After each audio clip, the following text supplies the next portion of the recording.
paano ko tinalian ang bola na ito gamit ang paracord. Kung hindi ka pa marunong, halika at gawin natin. Ang bola ay medium size.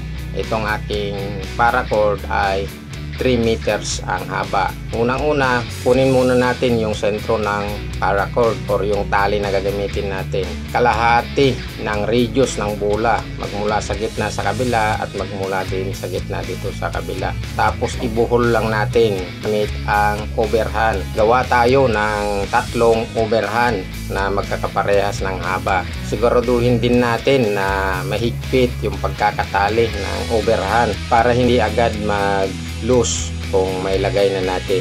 At pagkatapos na nating ma-check kung mahigpit na yung pagkakatali ng overhand, saka natin kunin ang bola at ilagay sa sentro kung saan natin gusto. Mas maganda, isabay natin dito sa linya ng bola, yung mga linya-linya niya. Tapos ipaikot lang natin at yung mahaba na mga natira ay isuksok natin or isuot natin dito sa gitna. Ayan. Tapos magkabila, ganun din.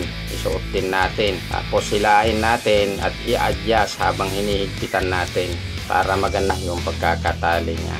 At i-check natin habang hinihigpitan natin. Tapos ibalik lang natin papunta dito sa dulo, magkasalungat. Tapos i-check natin uli kung tama ba yung guhit or tumama ba sa guhit yung paracord natin or yung tali na gagamitin natin. At dito sa dulo, ang gagamitin natin na pang-lock ay yung square nut. Ganun lang kadali mga bossing. Kung nagustuhan mo itong ating video, huwag kalimutang mag-like, share, comment at mag-subscribe na rin.